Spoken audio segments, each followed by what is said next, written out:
all teenagers are going through really similar things right now because everything's crazy.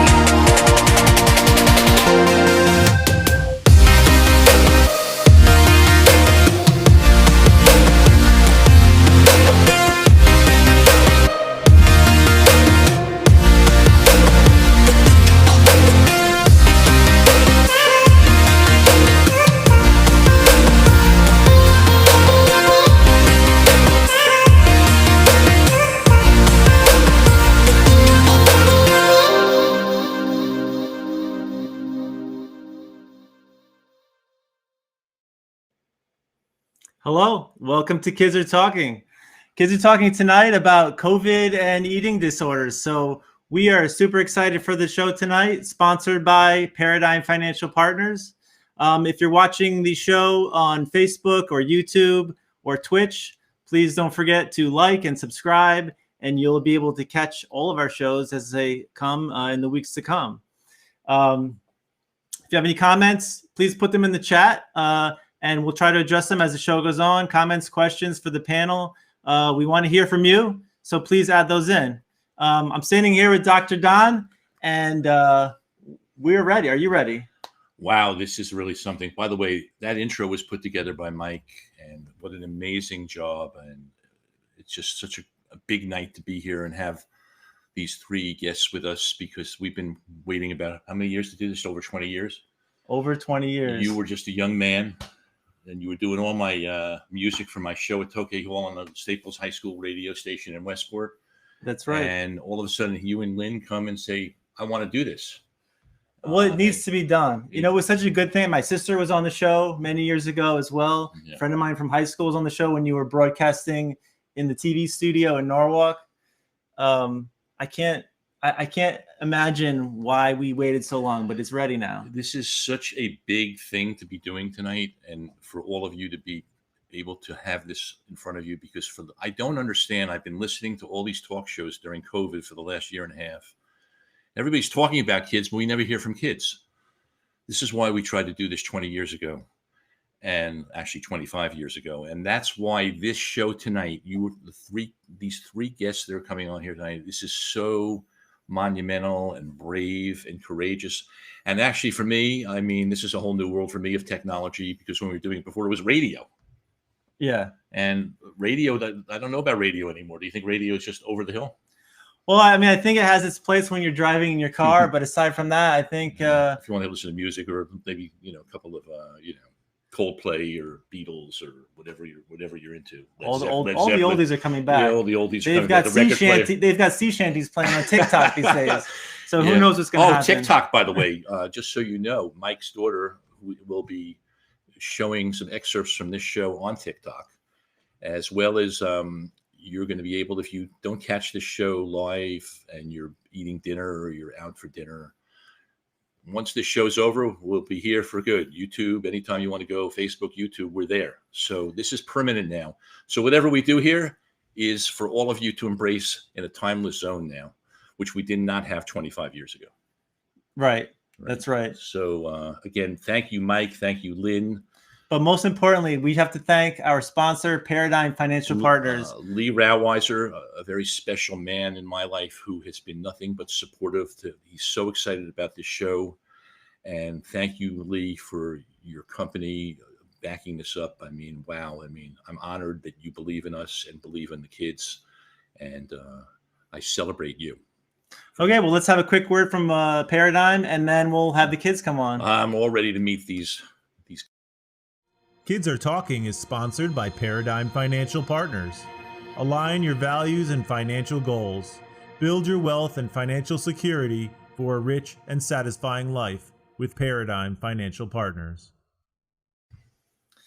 The only thing I want to say before we introduce our first guest is this eating disorder thing. I don't know about you, but like when my grandkids come, there's so many Oreos around, I can't stop eating them. I look in the mirror. And even for this show, people have already commenting that they think I lost weight. So people are very conscious all the time about our image and how we look. So it's a big, big topic. Well, listen, COVID-19 is not just a virus. COVID-19 is also the 19 pounds that you put on while you're on quarantine eating all the Oreos, right? So, I got to keep that in mind myself as we move forward. Well, I've banned Oreos from our house. No offense to Hasbro. All right, so now I think it's time. Okay, so the first guest we have is we have Whitley from North Carolina. Let's bring her up. Whitley, hello. Hey. Thank you so much for being with us. I mean, Of I'm course. so honored and excited, and how courageous of you to join us all the way from North Carolina. Of course. Well, thank y'all for having me. I want to ask you what made you want to come on Kids Are Talking and talk about this particular topic. Well, I mean, I know a lot of people that have struggled with, eating disorders and their body image, especially with quarantine, since you're stuck at home and you're on your phone all the time scrolling through social media. And so I think it's a topic that really needs to be discussed, especially by kids my age, because we don't really get a voice in things like this. That is for sure. You don't have a voice, and you're going to have one tonight. And let me tell you something. We have lost 600,000 people this year, and we've lost at least 600 kids, and we've had actually 4,000 kids test positive. So this has been a nightmare for all of us, and you people have not had a chance to talk about it. So we are really looking forward to having you and hearing what you have to say tonight. So thanks a lot for being here. Thank you. Okay. Let's hear from our next guest. Yeah, the next guest is Julia from Connecticut. Julia, hello. Hi. So good to see you. You too. And thank you for coming. And tell us why you are here tonight for our first important show of Kids Are Talking. So I'm here tonight because I actually myself struggle with an eating disorder, and I run an Instagram blog all about my journey to overcoming my struggles with food and body image. And I frequently talk about topics that we're going to be talking about later. So more people I can get my message out to, the better. And by the way, I love the name of your Instagram, Life of Balance, which Thank you. I'd like to hear more about that. I'm curious even about the title. I just love the title, Life of Balance. So Thank you. Thank you, and can't wait to hear more from you later. Okay. Great. So yeah, and we also have one more guest today. We have Chris. He's also calling in from Ridgefield, yeah, Connecticut. that's Chris. Chris. Hi, Chris. How's it going, guys? Good to have you here. How are you? Thank you. I'm happy to be here. Tell me why you're here tonight. Well, Don, I think you said it pretty well in the beginning. We often talk about this generation and younger kids, but it's rare that kids are given a platform to speak how they feel about these issues. So I think this provides a pretty unique opportunity. And what about eating disorders and body image? What makes that topic compelling for you? Unfortunately, it's really pervasive with children our age, high schoolers, middle schoolers even. So I think nobody is too far away from it. I've experienced it in friends, people close to me. Unfortunately, people see it all the time. It's all around you. So hopefully I can offer a perspective. Yeah, it's really amazing. Do you know every 52 minutes we lose somebody from an eating disorder? Every 52 minutes, get that number. And here, what people realize, like Becca Rauweiser, by the way, who is going to be on next week's show, and we're going to discuss her article, Wellness is Dangerous. I had a phone conversation with her, and she was actually telling me that nobody is really talking about this. Nobody's really writing about it. And it's clearly one of the most important topics that's going on right now in America. And so you're getting a chance tonight to do that. And you're also being able to be the voice, because we've lost maybe somewhere between 300 and 500 kids this year from COVID. And like I said, there were 4,000 kids that tested positive. So for the kids that can't be here, and for the kids that also want to be heard, you are speaking for them as well and honoring everything about what it means to grow up during a time like this. So again, thank you all. And now I think where I want to go, I was thinking about where I want to go. I think I'm going to start with Julia because of the important thing you're doing with this Instagram. And my first question to you, Julia, the title of your Instagram. That's a very poetic and profound title. What was that about for you? Well, when I was trying to come up with the title, I first thought, okay, I could put my name in it, like Julia's Journey, some alliteration. But then I realized I wanted my account to kind of encompass what I'm striving for in life. And I feel like that's just balance, a balanced relationship with food, exercise, mind, body image. I always say in my posts, it's all about balance. You should never restrict a certain food group. You should allow the pizza and you should allow the salad. It's a balance of everything you eat, and you shouldn't exercise every single day. You should also take rest. It's about just balancing out your life. So that's why it's the life of balance. I love it. What do you all think of that title? I really like it. I think it's great. It kind of hits it head on. I think everything in moderation is key, especially when we talk about a diet and even a lifestyle. So balance is definitely very important. What about Yeah. Whitley? What do you think? I think that's the perfect title, honestly. I'll tell you what I love about it. We've become a very black and white America.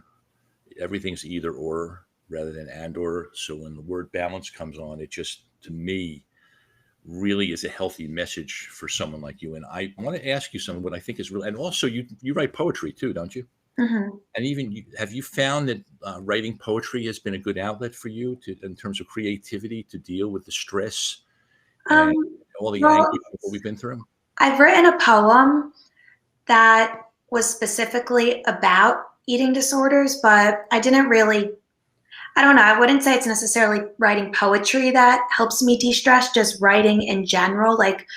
The whole reason why I started the account wasn't necessarily to gain followers or for other people to read it. I wrote it for myself as an outlet because I said to myself, if I write something down and put it on a public page, then I have to follow it because that's hypocritical if I don't follow my own information. And then it kind of just progressed. What were you saying, Mike? I said it's accountability. Accountability. Yeah, so it was writing right? for accountability, yeah. And then I did some poems, but I would say my pieces are more like diary entries. That's what I call them. I like that. What do the two of you do when it comes to dealing with your temptations to deal with this particular topic tonight? Particularly during COVID, right? I would think for the last year and a half, being so isolated and being so tested by all of this, what has been your way of dealing with this? I mean, I'll call up some friends and talk just either about what's going on or something else, because distractions aren't always the best way to go, but sometimes in the moment, if that's what you need, it's better than nothing. Either that, or I don't write poetry, but I'll journal. And I feel that writing down my feelings helps get them out on paper where I actually know what I'm feeling, more than it being like a jumbled up mess in my mind. Yeah. How about you, Chris? Yeah, I agree with Whitney. I think it's just really important to get your thoughts somehow into either words or spoken words. So, talking to a friend. I know journaling really helps me, but I think it's important to try to organize those thoughts, and it can kind of help you calm down. So what has this last year and a half been like for you in terms of the topic tonight being eating disorders and body image? What has it been like for you to struggle with this particular issue in your life? Actually, Julie, I could ask you, when did you start Life of Balance, the Instagram? I started it in October. So I think COVID hit around seriously March. So 6 months into COVID. Wow. And did you do it because of COVID and because of what you were experiencing? No, well, kind of. So I know I'm kind of the odd one out because a lot of people developed eating issues during quarantine because, most people form eating disorders as a method to control something in their life. Yeah. Whereas for me, I actually used quarantine to kind of get better because I was alone and I didn't have to face societal judgment, and I can just work on myself in my house with no one knowing what's going on. And then so when it was October and I was going back to school, I felt okay, I'm at a place where I'm ready to put out messages, even if it was just for myself. What is the goal of your Instagram for other kids that are reading it?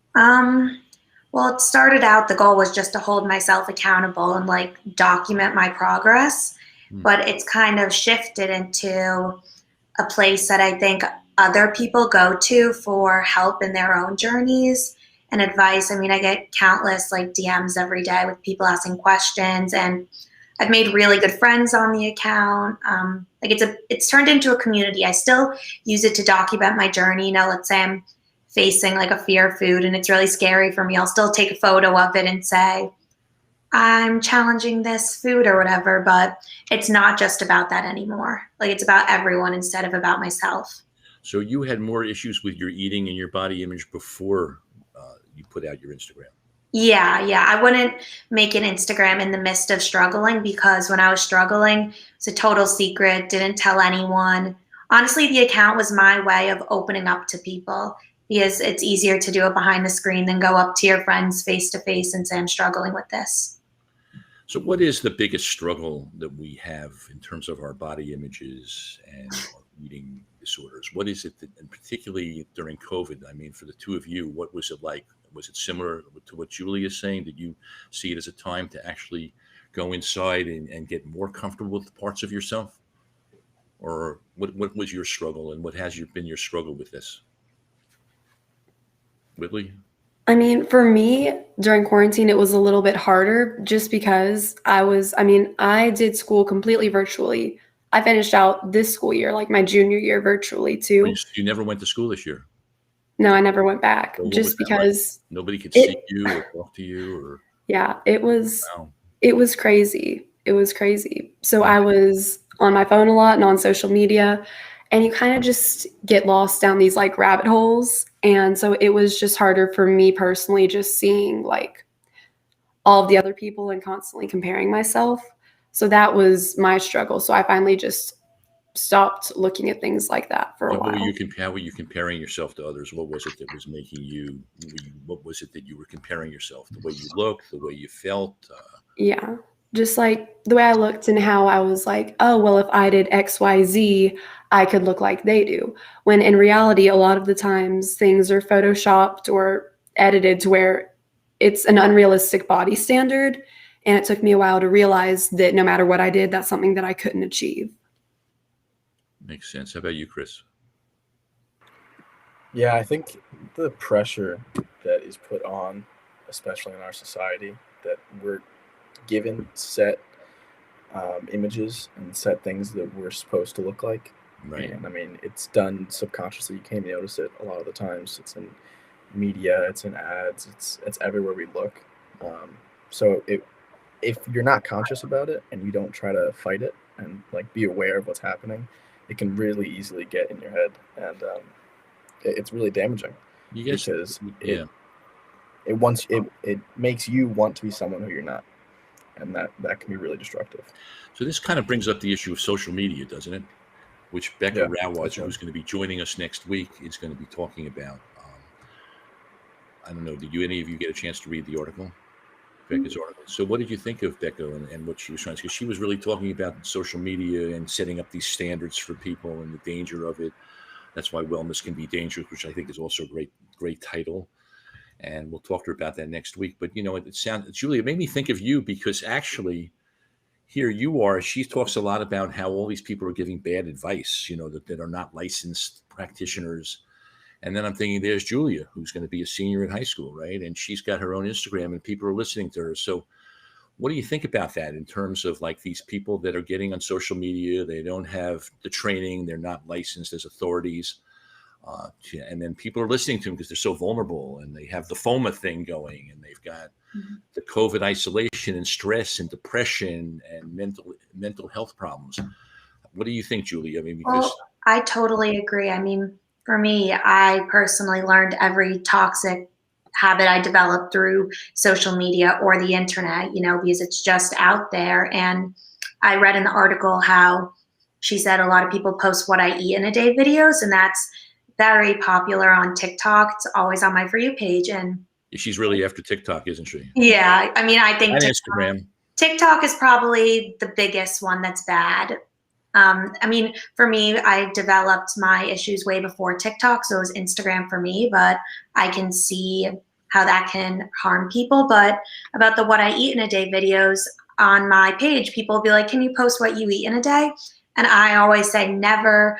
I'll never do it. I've done tons of posts explaining why I won't do it. And sometimes people like give me backlash, but I'm just like, we're all unique. There's no reason for you to know what I'm eating in a day. Sure, if I have an like aesthetic breakfast, I'll take a photo, but that's all people need to know, you know? It sounds like what you're saying, and maybe all of you are saying. By the way, you're all influencers, just so you know. So this thing about influencers, I think the fact that you're on this show and talking about this, I'm declaring all three of you influencers, okay? But Julia, I get the feeling, and I want to know what the two of you think about this. I get the feeling that self-disclosure and being honest and vulnerable and honest about what you've been going through, which is what seems to be a big part of your Instagram and where you come from. That's different than what Becca Rowwise was talking about, right, in the article about. Yeah, 100% different. I think she's talking about social media influencers who like will post what I eat in a day, like for diet tricks and how to look a certain way, whereas my Instagram isn't about that. My Instagram is just like about my journey. I mean, I'm very vulnerable on it in ways that I think certain people just can't relate to, but I honestly think. Why can't they relate to being vulnerable? Well, no. They can relate to being vulnerable. I mean, a lot of the topics I talk about, people can relate to. And then obviously there's things specific to me that I'm not sure if people can relate to. But what can't they relate to? I guess this is like, I don't know if this is like TMI to talk about on here, but I like stopped getting my period for a long time because of my eating disorder. Oh. And then when I got it back, I have it documented the first time on my account. I got it back in like 2 years. And now I did like a 6 months it's back, like for half a year dedication post like a couple months ago. So it's like you could, if you scroll far back to my highlights and posts, you can like truly see my journey. What do you think of this kid? Is she brave or what? Nothing is so scary. Yeah. She asked us, nothing is TMI. Nothing's too much information. We want to hear all this. This is all great. You heard what Mike has to say. That's what this show is all about. That's why you're all influencers, because you have the nerve to come on here and the courage to help and let people hear what you're all saying. So I agree with you, Mike. That's for sure. What was the driving force of your eating disorder, Julia? What was the root of it? It was just like need for control during some other things were happening in life, and it was just an outlet. And what was the body? I wanted to ask you all this because one of the things I believe is the root of eating disorders, and everybody talks about our body is our temple.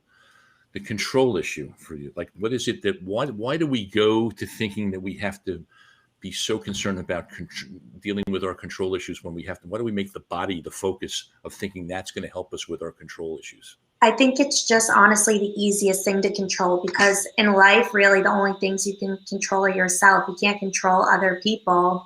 That's right. You can't control like the weather, but you can control exactly how many calories you eat, exactly how many workouts you do. You're just going to kind of ruin yourself in the process, but it can happen. And in the world of COVID for the last year and a half, we certainly have had it in our face that we don't have control over our environment. And that's why people have developed issues. For sure. And that's why we have had so many eating disorders. The rate of it has skyrocketed in the past year and a half. How about the two of you, the control? I love this whole control thing because it's something we don't talk about enough. What about for you, Whitley? How do you see this whole thing with control, and how have you dealt with that with this particular topic? Yeah. I mean, for me, I'm a perfectionist with a lot of things, so I definitely can understand what Julia is saying with the eating disorder, how it's a source of control in your life because it's with numbers, and numbers is something that you can control with that. So I agree that like makes sense. Have you felt you've had an eating disorder through your life or not? I haven't, but I've come to points where I've wondered if I've been starting to develop one, but I don't think I have.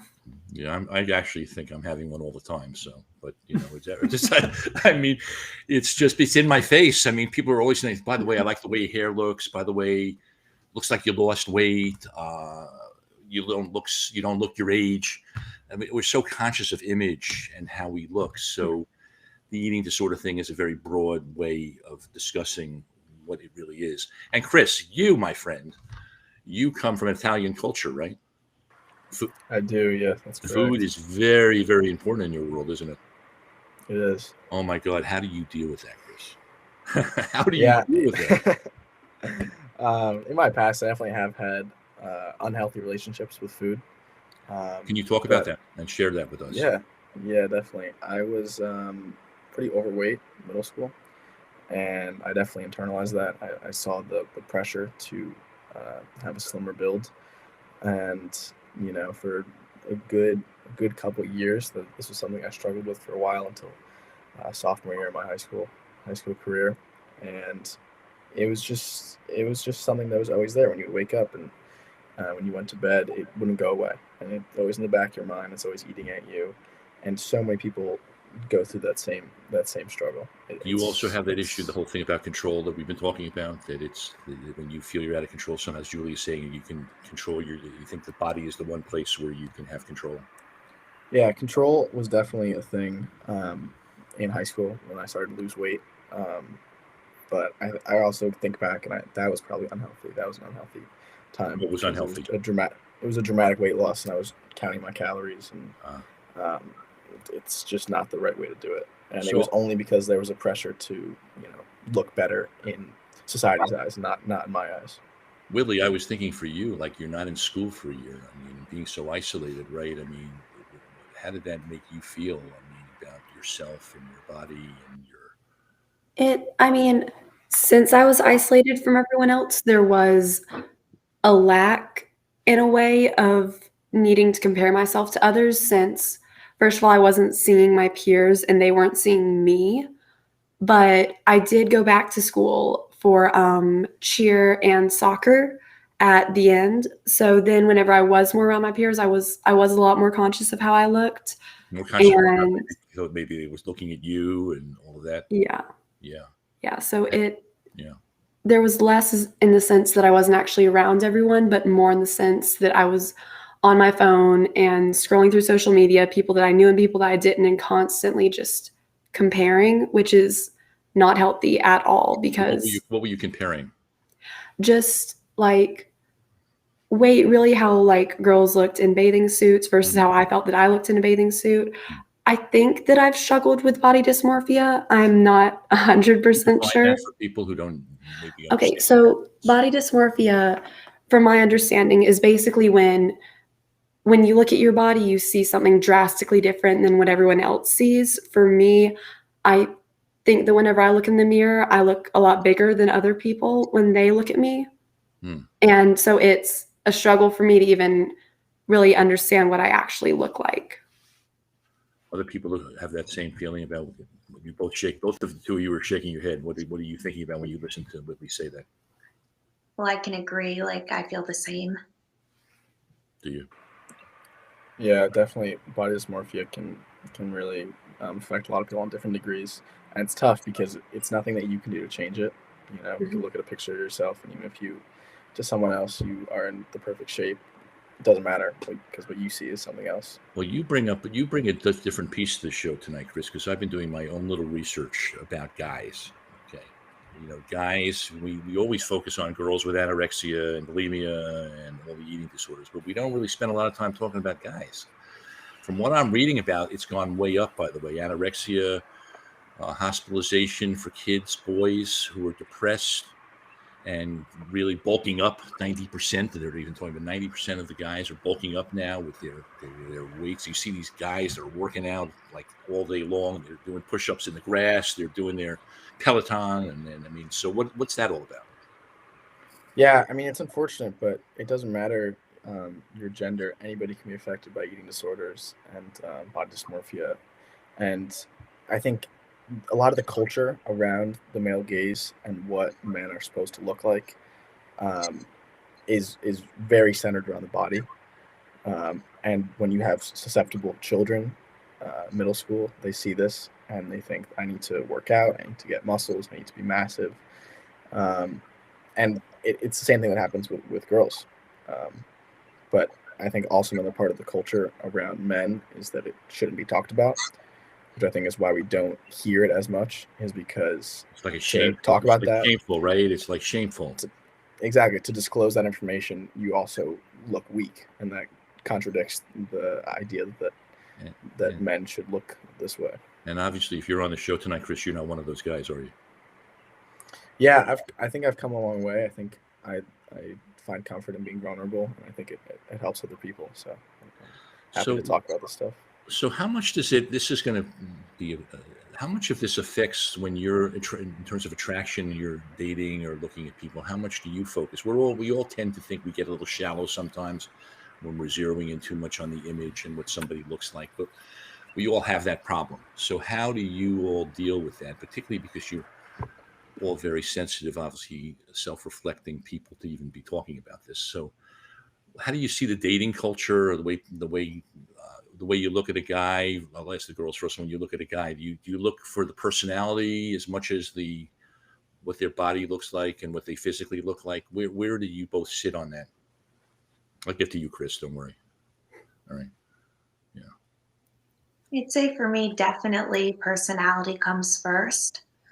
But I mean, I feel like this isn't the right answer to say, but obviously we have eyes. You're going to see what a person looks like, and we all have our own opinions. It's not that one body's better than another, but we all have, I don't know, it's personality first, but you could still like someone, for example, with brown eyes over blue eyes. It's something like that. You know what happens to me? I'm curious. What happens to me is, maybe I'm less shallow as I've lived longer than you all, but like a lot of women, for instance, and even men, I mean, when I like what's inside them and how they think and feel and their personalities, a lot of them become more attractive. I can look at definitely. I can see a perfectly looking man or woman, and if I don't like what they're feeling and what their inside right is like, then it doesn't really, I lose my attraction.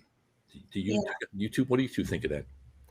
No, I agree. I agree completely. Like, even if I find someone incredibly attractive, if I don't like their personality, they're just they become very unattractive to me. Right. Like, that's something that I can't overlook well. Maybe I'm just really picky. I don't know. No, I agree with you. You do? What do you agree with? What do you agree with? Well, like if someone has an ugly personality, then I'm going to see an ugly soul. Like, and what if maybe ugly is not the right word to use, but you know what I mean? Like if someone is just an awful person, obviously I'm no longer going to think they're physically attractive, because personality is going to like really shine over everything they may look like. So they don't have to have the perfect physical image. No, not at all. And how about you, Chris? Let's see what a guy thinks about this. When you have a girlfriend. I think comfort.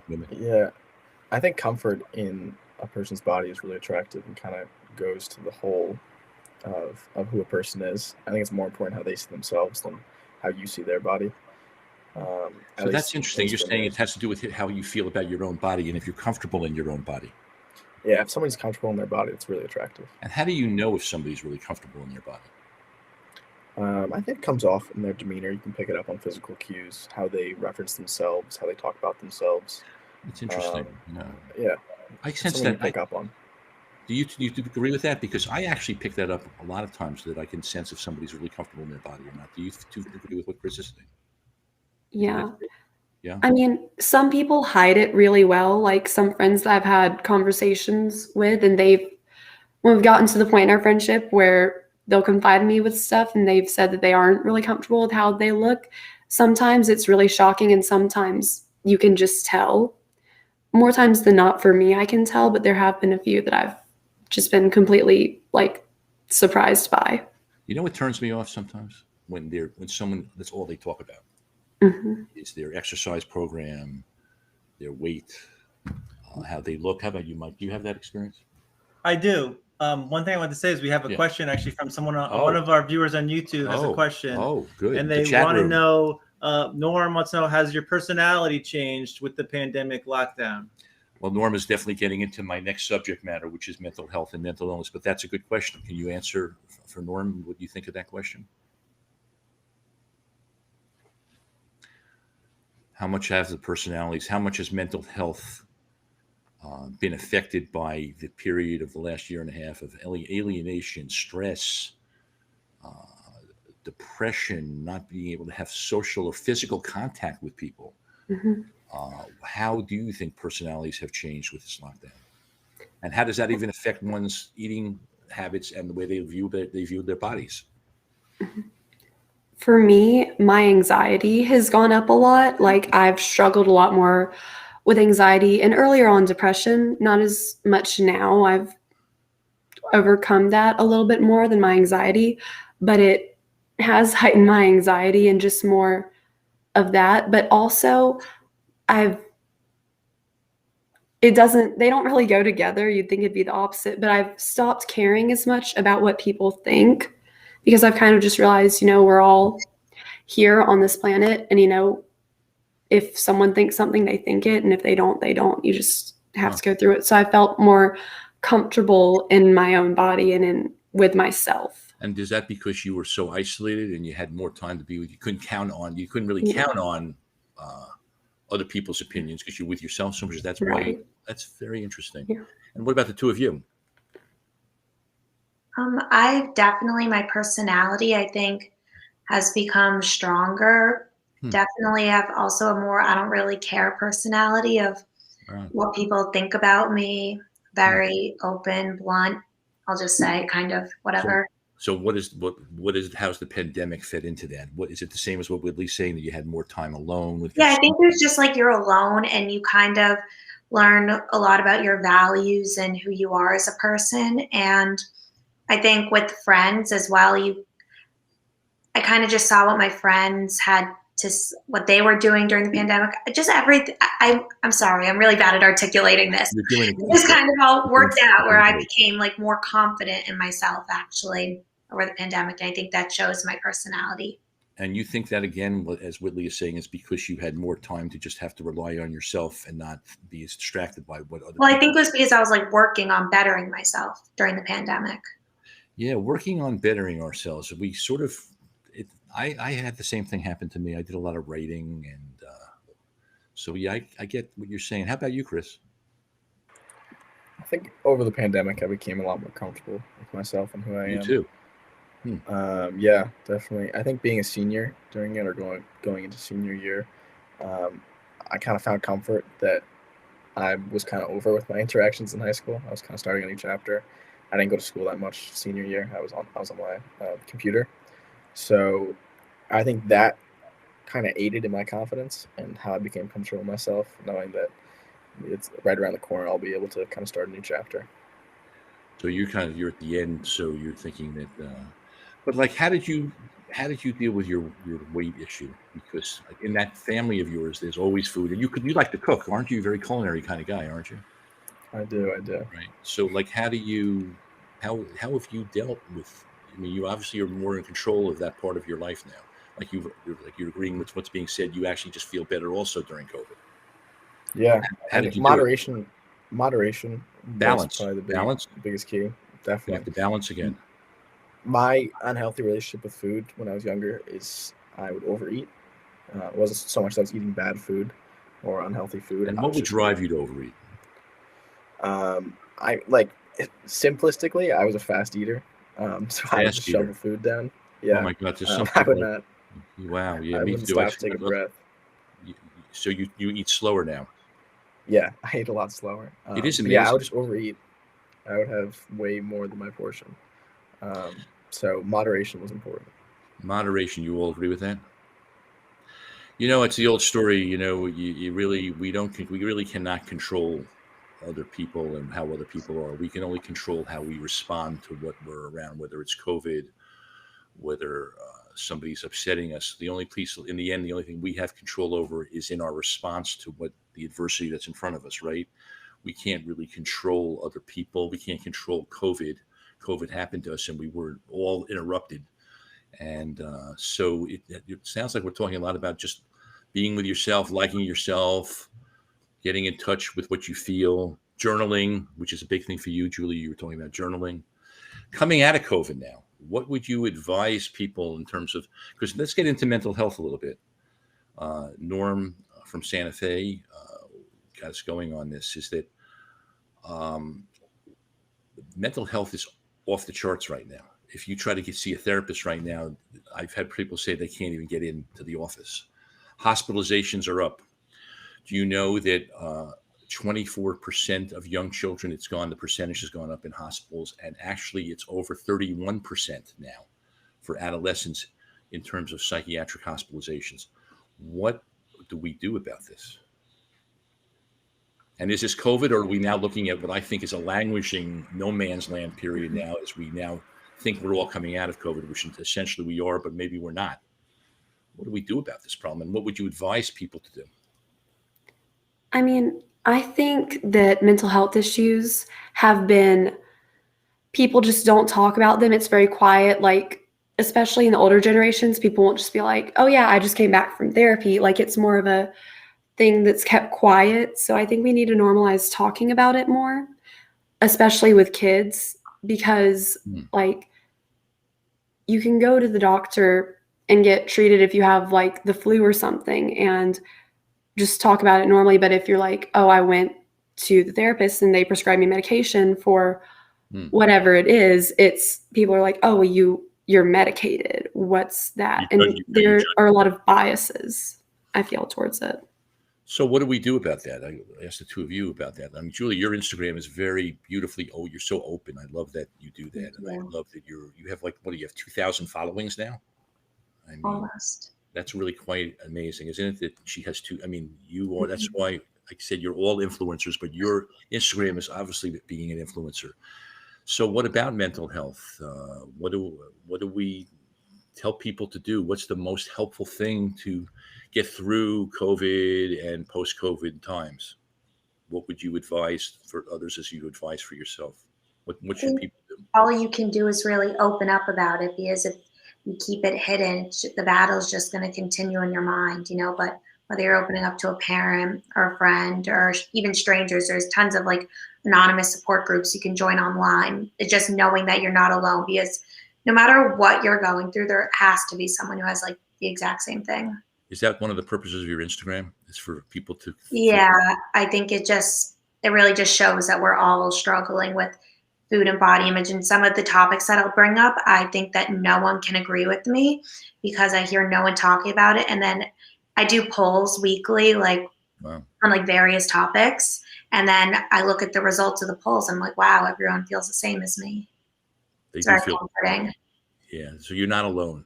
Yeah. The only way you can know, by the way, that you're not alone is if you take the risk of being honest and vulnerable, like the three of you are doing tonight for everybody. This is what has been upsetting for me about there not being any shows like this. I get tired of hearing adults talk about what kids are going through. I don't understand it. For all of you, it's just nice to be able to talk openly and realize that there's a lot of the same ideas. Are you all familiar with what happened with Naomi Osaka, the tennis player? Does anybody know what happened at the French Open? Did any of you hear about that? So she was depressed, and she is the number one tennis player in the world. And she basically did not want to do press conferences. She was uncomfortable doing the press conferences, so they basically threw her out of the French Open. Now, I think the learning lesson in that was not till later on, such as a tennis player, Martina Navratilova, by the way, acknowledged later on when she was open, when Naomi Osaka finally admitted that she was depressed. No different than Bruce Springsteen, by the way. I don't know if you're familiar with this, but in Bruce Springsteen's book, he talks about his depression. He's open about his depression.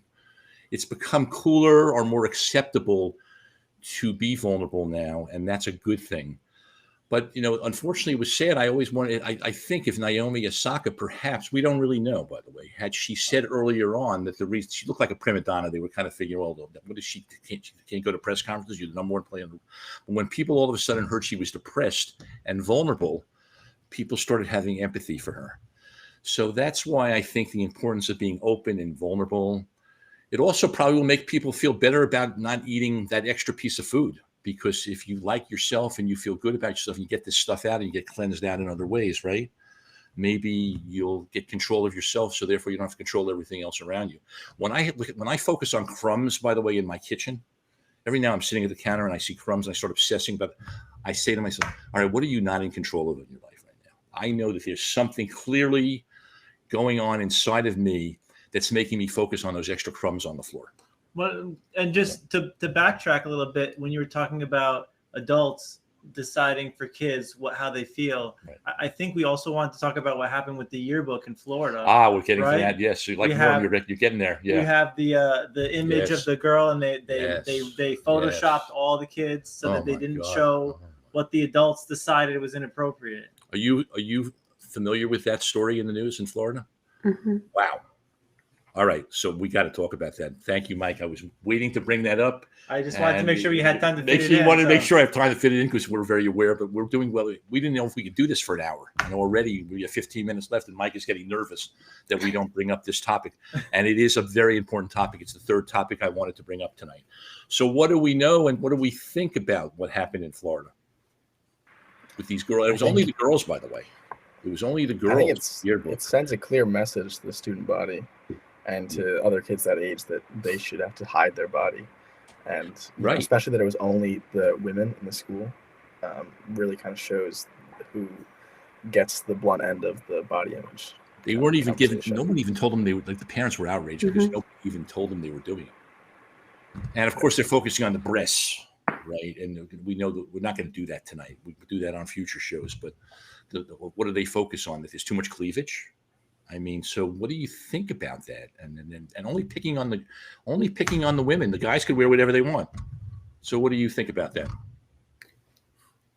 I mean, I don't think that was okay because it's just showing young girls or even just the girls in the pictures like that it's not okay to be comfortable in your own body, that you need to cover up so others can feel more comfortable. It's not about you, it's about how others see you. And I don't think that that's a healthy mindset to have.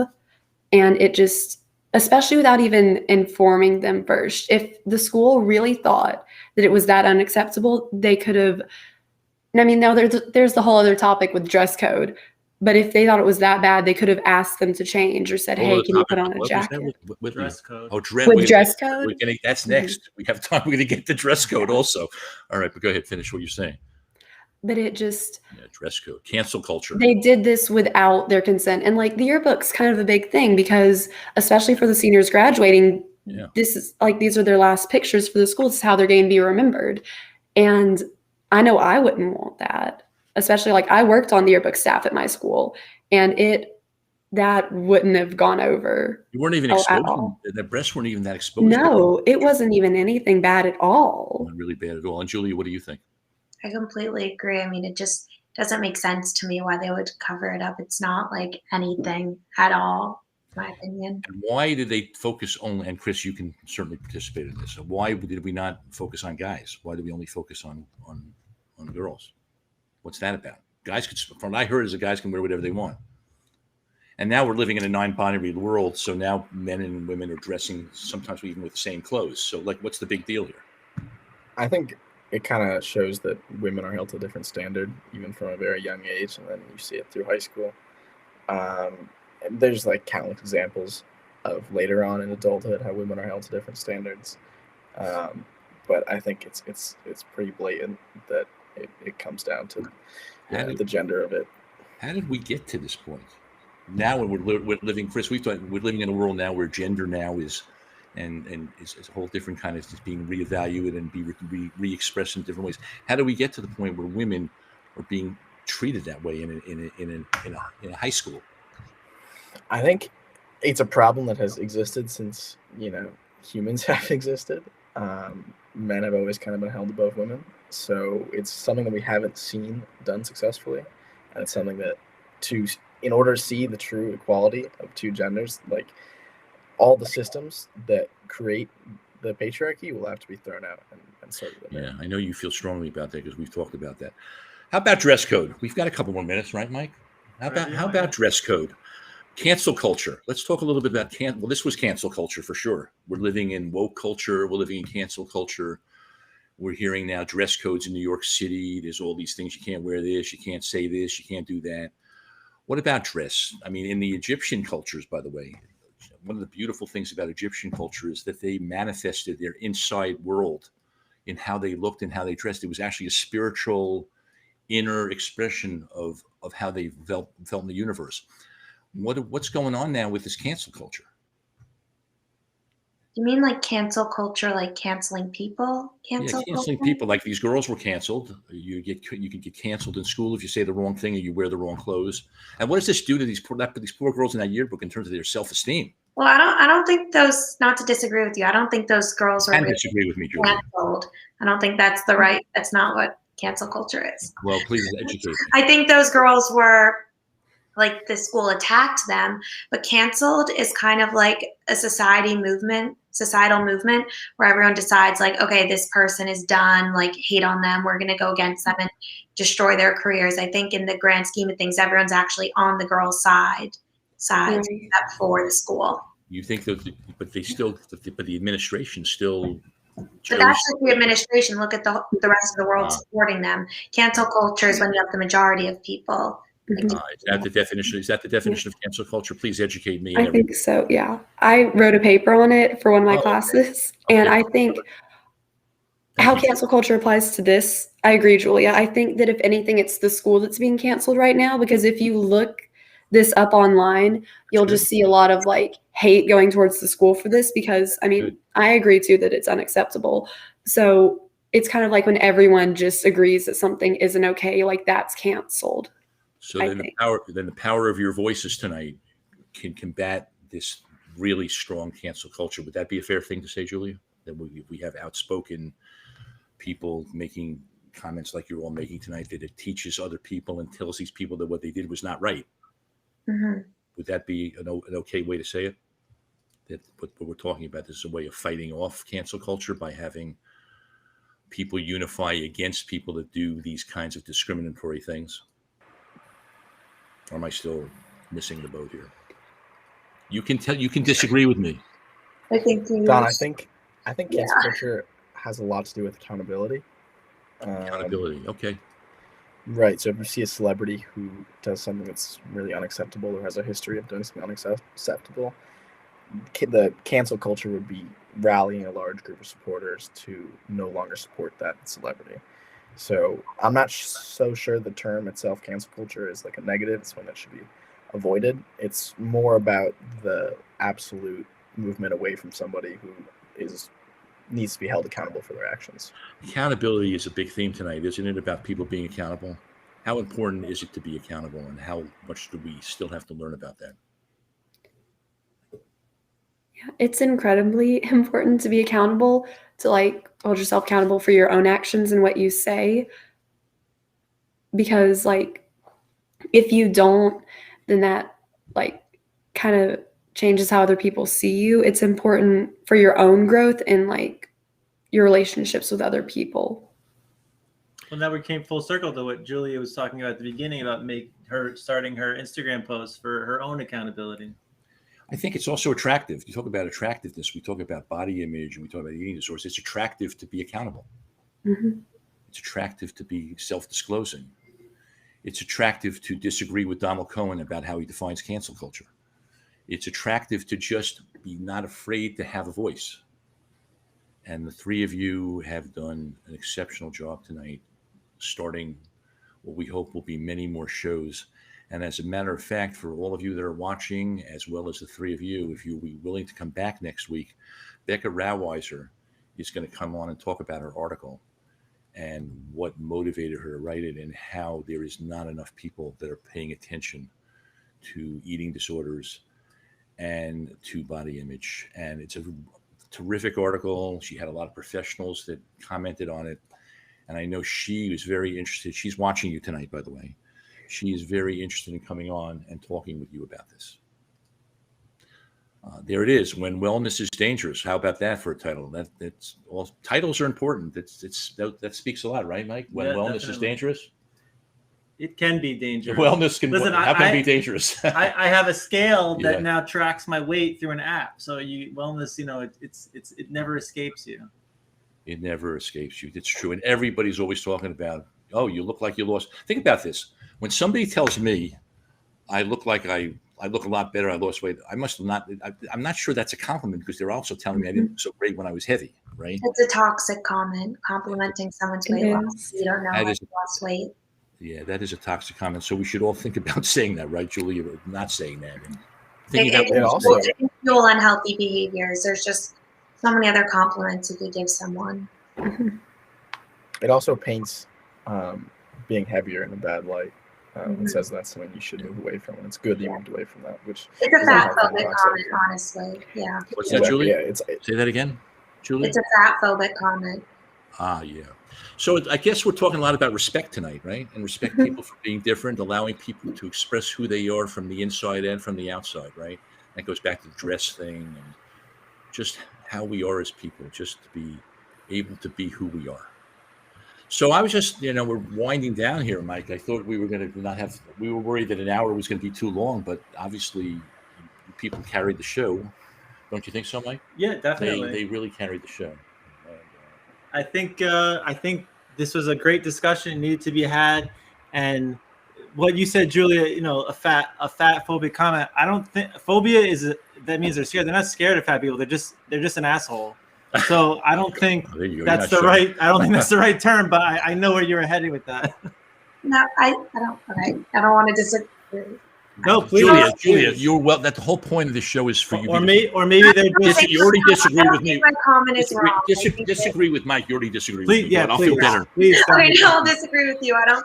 No, like it is. You're scared of fat as you say it because it's like internalized fat phobia. Like you. Maybe they're scared of themselves being Is that fat, what you're or saying? they're scared of what other people. Like why do we fear weight gain? Why do we get upset when we get on the scale and see weight? That's internalized. You never think you don't look at a person who's bigger than you and say, oh, I don't like that person because they're bigger. But if you yourself saw you gained weight or you felt bigger, you would be mad at yourself. It's internalized fat phobia. So if it's internalized, what does that mean when you say it's been internalized? Internalized, like you're fat phobic, like you're scared of it for yourself. You're scared. That's what Mike is scared that you're going to be that way. Like why, when you get on the scale and you see you gained weight, why do you freak out? Why do you freak out when your clothes don't fit you anymore? Please tell me and everybody else why that is the problem, why that is the case. Because we live in a society that demonizes weight gain, and that's why. So that's why when you compliment weight loss, it's just enforcing the idea that being bigger is worse or that it's better to strive to be smaller. So what was she? Then you get into the thing that people like you have to be thin, right? So what should we embrace then? I think we should embrace health. Like embrace health. Embrace you all. Both two of you agree with that? Yes. I think you should embrace everybody. Embrace every. Chris, please explain what you mean by embrace everything. It's an individual's personal responsibility to take care of their health. It's not anybody else's business to, comment on that or say one thing's bad and one thing's good. You just have to embrace everybody and respect everyone. Well, I think some adults and youthful people probably learned something tonight. I was going to ask you as we're winding down, what would be your take home from tonight's show? Each one of you, just in a brief take home. Start with you, Julia. What would be the thing about tonight that you would take home as being most important, and what you learned or didn't learn? I think it was good that we started the conversation. I think we definitely could have dug much deeper into the topic, but I think we definitely got people thinking about a lot of these topics. Would you like to get deeper than this? I think towards the end we were getting deeper. Oh, so guess what? You're going to come back next week when Becca Roundweiser joins us? Part two is next week to go deeper. And I might remember that you said that, so when we get on next week, I'm going to ask you why you think we got deeper towards the end, okay? Or would you like to say something about that now? I mean, obviously it's awkward in the beginning. I don't know. That is for sure. That it is more work. It takes a little while, right? And by the way, I feel that way, Mike. I'm sure you do too. It's all right. So you feel more relaxed. It's just nice being in a group and talking about things. That's a take home, right? Yes, I don't want to speak for you. Yes, yeah. I don't want to speak for you. Yes. Whitley, and yourself?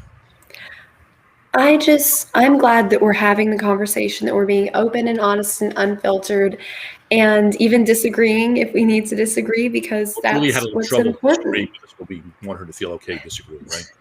Yeah. No, I mean, it's important to be able to say what you really think, especially as young people. It's harder sometimes to just speak your mind, even if it's not what everyone around you agrees with. That is so important. I thank you for that. I'll tell you why that's so important, because we have forgotten what it means to have a conversation. Mm-hmm. Conversation is hearing different points of view and not always agreeing or having to correct somebody and not apologize for it, Julia, which was a beautiful moment for us tonight, because I want people to see that it's okay to disagree. It's okay to have conversations. So that's a take home for me, and actually one of the driving forces for me to do this show. So thank you for that. Chris, your turn. I think today was great. I think it demonstrated this is a pretty safe space to be able to speak your mind. I think it's comforting that there's two other respectful, like-minded individuals out there. I'm kind of excited to dive deeper into a lot of these topics because I think So does that mean we hit the surface, but you get what? we hit the surface, but there's a lot more to talk about this stuff. Well, that makes me feel like we can have next week's show, right? You both will come back also? Well, I'll be here. Well, I can tell you from talking to Becca Rauweiser, by the way, we'll go deeper. And we can talk more about her article, and she will have watched tonight's show. And so I'm all for getting deeper. Right, Mike? I'm ready. We're ready to get deeper. And for America to get deeper and finally realize that we need to have these kinds of conversations, not just hear about all the genius expert adults, all the eating disorder PhDs. We're not interested in that. We want to know what you think and what you might agree or disagree with, and be okay with that. So I want to thank you all, and we will be seeing you next week. Mike and I are probably just going to have a little conversation right now, so you all can go in backstage and, do whatever you want to do. And I'm looking forward to having you next week. Thank you. You three were absolutely amazing. Really, I have so much respect for the fact that you did this tonight. And I hope that everybody's watching. As a matter, I know that everybody's watching is thinking the same thing. So see you next week. Well, Don, thanks for having me. See you next week. Thanks for having us. Thank you, Whitley. Thank you, Julia. And I'm proud of you. Well, Mike. That was a show. There you go. Oh, my God, Mike. What do you think? I think that Jeez. this is important. It was an important discussion, and it's important to get the point of view. I think you hit it around the head. Adults are always telling everybody what kids need to do, what kids need to think, how kids need to feel. The kids they're the ones that are in a few short years. I mean, I have 2 kids. They grow up like that. In a few short years, the kids are the ones that are the adults, and they're the ones that are going to be shaping the future. We should hear them now and give them a jump start on their own future. How do you think they did? I think they did great. I think it takes some time to warm up, as with anybody on any show. I do the same, and I think towards the once the ice was broken, so to speak, I think we really got into a lot of great things. Well, as far as I know, I don't know anyone else who's doing this, so I hope this now actually inspires other people to do this. I don't want to have the exclusive rights to this, so yeah, I mean, I think that this was a big night. So I want to thank you from all of us at Kids Are Talking. And now I let Mike close down the show. Yeah, well, I want to also just another thank you for Paradigm Financial Partners for sponsoring our show. Thank you, Lee. And for everyone that's watching live or for everyone that's watching recorded, please like and subscribe to us. We're on Facebook and YouTube and Twitch. So whatever your favorite streaming service is, just click that button and you'll get notified when we go on. We'll be hopefully every Thursday at 7 p.m. 7 Eastern Standard Time. 7 Eastern Standard U.S. Time. U.S. Yes. And we'll keep it going as long as we can. As long as there's kids that have something to say, I'll be here to help get their voice out. We have a lot of topics that are going to be topics that nobody has ever talked about before, as far as we know. Well, what's some other things we're going to talk about? We have another show on. We have another show. You tell people what we're going to be talking about. Go ahead. Well, that was a loaded question. We have another show about body image and eating disorders with Becca next week, and I know we want to have a show about modern sex and dating. Sex and dating. Yes. That's going to be a fun show. We're going to have a show. It's Pride Month, so hopefully we can have a Pride show towards the end of the month. We're going to have a Pride show probably the end of the month. Yes. So that's exciting as well. And I mean, I think for everyone that's watching and for all of the kids that were on the show today, if there's other things you want to talk about, please, add it into the comments. We're watching and we want to hear what you want to talk about. And if you are a kid, high school, college age kid, you want to come on and you have something to say, send us a note. Yeah. And we'd like to have you on the show as well. And thank you, Norm, for coming into our chat room tonight. And that was a really great question. And again, if you want to watch YouTube, if you miss it live or if you watched it live and you want to like study it more, it's there for good now. So from all of us, our kids are talking. Have a good night. Have a Mike- good night, Mike. and we'll see you next week. And thanks for finding me and doing this again. Because if it wasn't for this guy, we would have never done the show, and his lovely wife, Lynn. Well, it's my pleasure, and I'm looking forward to many more shows. See you next week, 7 o'clock Eastern Standard Time for part 2 of eating disorders and body image.